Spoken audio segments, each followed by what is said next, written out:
Communist கட்சியோ விடுதலை சிறுத்தைகளோ இந்திய முஸ்லீம் லீக்கோ ஆதரவு தருவதாக சொல்லிட்டு தான் போனாங்க. ஆனால் ஆதரவு மட்டும் இல்லை, அமைச்சர்களிடம் பெற்று இருக்கிறாங்க. ஏன் சார் அழுகுறீங்க சார்? சவுண்ட் வரலையே சார்? எல்லாரும் என்ன ஏமாத்துறாங்க. ஏன்னா விசிக ஐவிஎம் எல்லாம் இங்க நின்று ஜெயிச்சுட்டு அங்க போயிட்டாங்க அப்படின்ற ஒரு விமர்சனம். அதாவது திமுகவில் வச்சு ஜெயிச்சு அது போனது உண்மைதான், அவங்கள வச்சு தான் ஜெயிப்போம். ஆனால் திமுகவில் ஜெயிச்சவங்களாம் எங்களால் ஜெயிச்சாலும் சொல்ல முடியுமில்ல. அதாவது அவங்களால தான் நாங்கள் ஜெயிச்சுன்னு சொல்லக்கூடாது, எங்களாலேயே அவங்க ஜெயிச்சிருக்காங்கல்ல. ஏமாத்தி போட்டாங்க பெரியப்பா, நல்லா நம்ப வச்சு மோசம் பண்ணிட்டாங்க பெரியப்பா. 2 தொகுதியில் நாங்கள் உங்களால் ஜெயிச்சிருக்கோம், உங்களுடைய உதவியோட. நீங்கள் ஜெயிச்சிருக்கிற எத்தனை தொகுதி? இப்போ 54 தொகுதியை நாங்கள் உங்களுக்கு ஆதரவு கூட ஜெயிச்சு வச்சிருக்கோம்ல. எங்கள் ஓட்டு இல்லாட்டி நீங்கள் ஜெயிச்சிருக்க முடியாத. நீங்கள் ஜெயிச்ச இடத்துல கணக்கு பாருங்க. அதனால விமர்சனம் யாரும் பண்ண மாட்டாங்க, பண்ணக்கூடாது. அது திமுக தலைவர் அதை கிளாரிஃபை பண்ணிட்டாரு, அவங்களுக்கான உரிமை இருக்கு அப்படி. விமர்சனம் யாராவது பண்ணாங்கன்னா அது முட்டாள்தனமான விஷயம். இது வந்து விமர்சனம் பண்ணுன்னு யாராவது பேசினாங்கன்னா நாங்க சொல்ற விமர்சனம் அது வேற மாதிரி இருக்கும். எங்களை விமர்சனம் பண்ணக்கூடாது. ஆனால் எந்த நேரத்தில் என்ன ஆகும் என்பது நாம் பொறுத்திருப்போம். நிச்சயமாக இது 5 ஆண்டு காலம் நடைபெறக்கூடிய ஆட்சி அல்ல.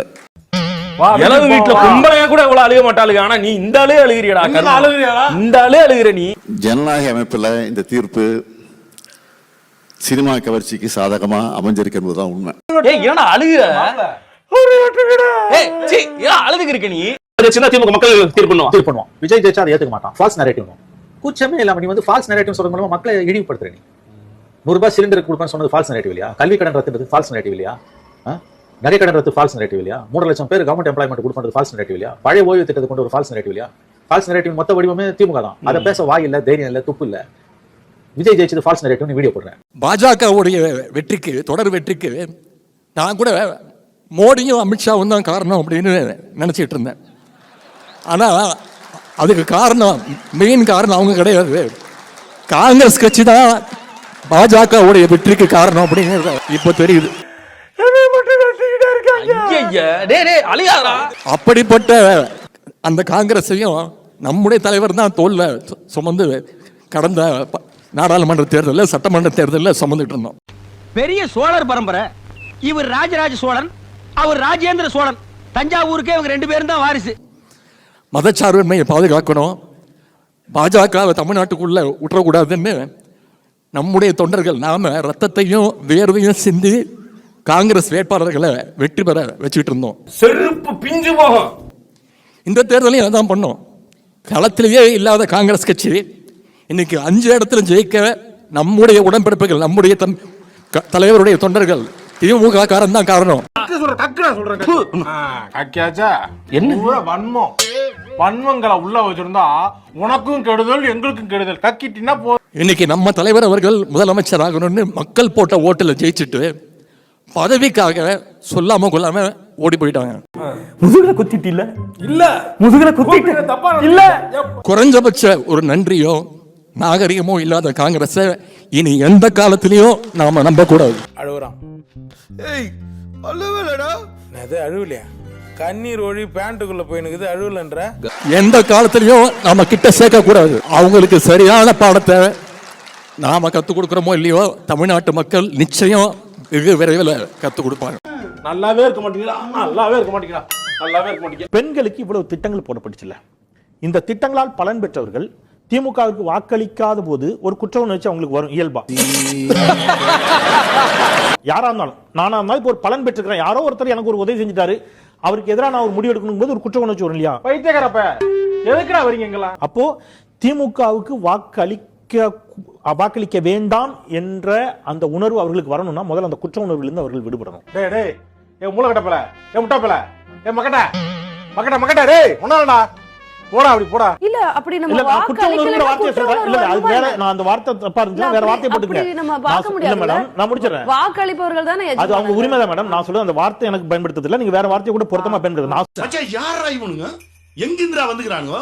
இன்னும் சொல்லணும்னா, நம்ம கூட்டணி மேல நம்பிக்கை வச்சு மக்கள் தேர்ந்தெடுத்த எம்எல்ஏக்கள் துணையோட இந்த ஆட்சி நடக்குது.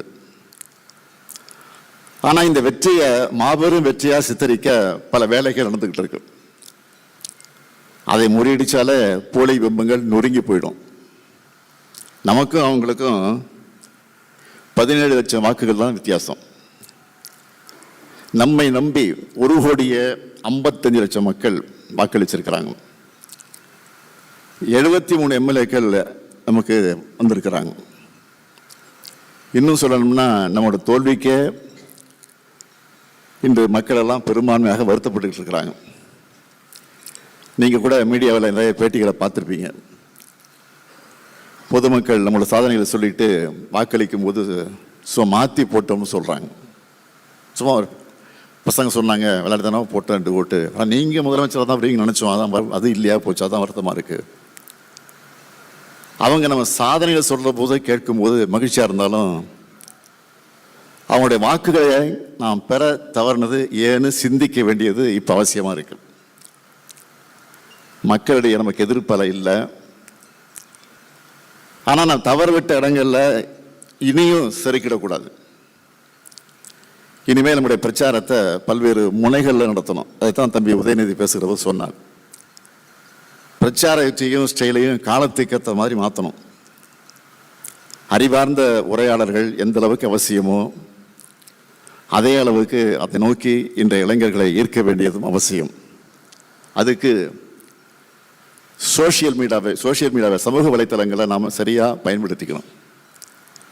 நம்மக்கிட்ட வரலாறு இருக்குது, கொள்கை இருக்குது, சாதனை இருக்குது, எதிர்காலத்துக்கு தேவையான தொலைநோக்கு பார்வை இருக்குது. இது எல்லாத்தையும் இளைஞர்களுக்கு எடுத்து சொல்லணும், அவங்களுக்கு புரிகிற மாதிரி சொல்லணும்.